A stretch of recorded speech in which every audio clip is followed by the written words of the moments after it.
How much does it or doesn't it matter who's at quarterback for Cade? Honestly, we haven't talked about it that much. I know it seems hard to believe, but I think whoever it is, we gotta play our game and our style and do our thing and execute all our calls. I think very similar skill sets, no matter who plays. Watching Ballard last week, seemed like he was very athletic. Didn't seem to panic when he had a bunch of pressure. Threw a good ball. Was able to run their offense. They didn't seem to dumb anything down for him. So I don't think it is going to affect us one way or another. All their pre-snap stuff they do. How difficult is that to make sure you're lined up? That's right? the biggest thing. Yeah, they do a really good job with that, and they orchestrate it well. They do it with a lot of tempo too. So it's kind of the way to get no huddle without being no huddle. Because they're going to make you get aligned at the last second and get your eyes right and play. And that's been the emphasis for us. And I think if we can do that, we'll have a chance to succeed. But we've got to get dialed into those pre-snap shifts for sure. Kind of struck me as odd last game that first drive Baylor comes out, does pretty much everything they want to you guys, but then the rest of the game it's all Kansas State. Yeah. What kind of changed there defensively? I don't know. We had a couple of there was a call that I wish I had back. We had a couple of technique errors. It was just kind of a Murphy's Law, I think, that first series last week. A step or little things that thing could have went much differently early too. And kind of the worst case scenario for us to start the game like that, giving a team life that needed it. But then, Cody Stuffle being in Des Purnell in that next series, that was huge for us to get our feet back underneath us and get going. Yeah, it was just probably some things I wish I had done differently there, and just that wasn't our finest moment. Speaking of Cody, did you see a game like that coming from him? He's just old Mr. Reliable. I was telling somebody earlier a joke about this. He and he's just doesn't wear gloves. He doesn't tape his. He's just different than a lot of guys. He's just funny like that. And he just has this remarkable ability to remain calm, like when everything around is frantic, he's just calm, and he and I kind of joke about that. I think it was about 5 or 6 weeks ago, some kind of thing was going on. It was real intense, and I grabbed him because he was just standing next to me, and I go, you know what, Stuff, sometimes it's hard to be smart and good looking at the same time. And then after, the fumble or the sack the other day, everybody's dancing around with him and stuff, and he came up to me and he goes, you know what, it is hard to be smart and good looking at the same time. So it's just kind of that's just the kind of kid he is. I just really appreciate all the work he's done for us. Has the secondary really settled into a rhythm of flow and what their roles are for each position? Yeah, I feel like Kobe and VJ for sure, the more pictures that those guys can get at their respective positions, I think that's helped them a lot.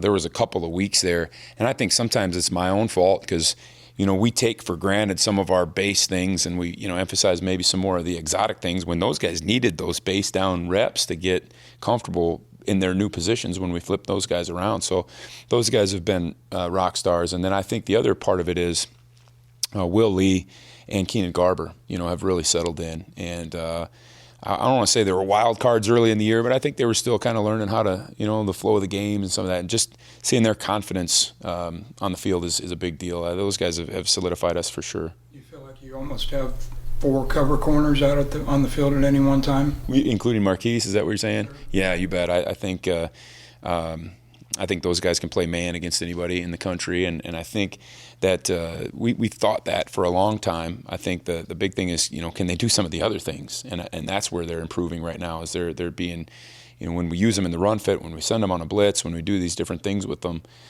they're getting so much more comfortable in those roles. Are you tempted to want to keep Cooper Beebe in on red zone defense? Man, he was. All I know, we were giving our guys a little grief. He was the only one that was getting any knockback on that play in there. Just how square he stayed and how his feet moved. It was just that was kind of cool. I wish. I don't know if Coach Klein would be too fired up about that, but we'd love to use him. Kind of going back to the quarterback thing, this offense has a lot of window dressing. They do throw the ball effectively, but at the end of the day, it's about 2 really good running backs and an offensive line that sets a tempo. And a veteran offensive line that's seen a lot of pictures, and 2 tailbacks that can really get downhill on you. I mean, these kids are physical runners, both of them, and similar style-wise, I think. They're sneaky, personnel-wise, they've got tight ends that make plays. Probably aren't the flashiest guys, but they find ways to get open. They catch balls in traffic. They're really spearheading all the shift trade motion stuff. And then they've got receivers that have length and can run and have great ball skills, and think very highly of the personnel that they have. And you're right. I think the quarterback mobility factor makes all that stuff even enhanced and more scary.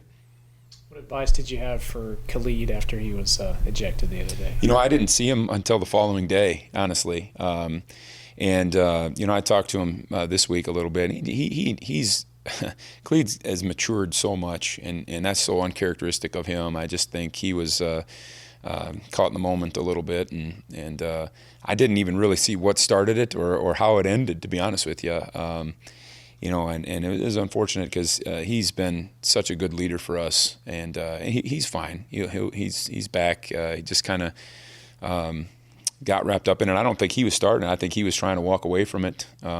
And by all accounts, that's what I've heard, and kind of got wrapped up in it. And once you're in it, it was on, so to say.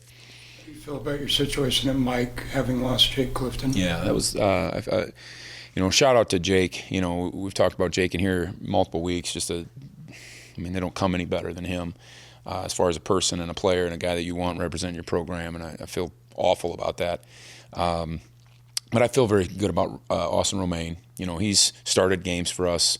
Austin's kind of trip this year is he was a guy that we thought could help us. We thought that in fall camp, and didn't think we were going to have to when we had Daniel Green. And then when Daniel's situation went down, Austin all of a sudden got thrust into a role where he was part of the rotation, and at that we were able to spell him and keep him kind of grounded. And obviously now with the loss of Jake, he's going to have an even greater role in what we do. And we feel confident that he can run the show in there for us, and physically he's as good as anybody we have. And I'm excited for him to get his opportunity.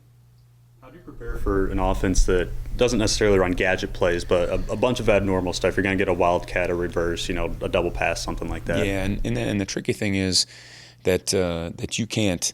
They're not going to do the same things twice. It's not like something they did last week. You're going to get it right, and that's not the MO of anybody nowadays. But I think it's just us emphasizing our rules and principles again, and going back to our fundamentals and our rules and principles. At the end of the day, those are the things that are going to win the game for us. Is us being sound and me trying to get the numbers where the numbers need to be, and then those guys going out there and playing as fast as they can. Read a stat earlier today, 13 takeaways in the last 5 games, number 1 among Power 5 teams. Just was curious, what's working so well for you on takeaways? Man, I don't know.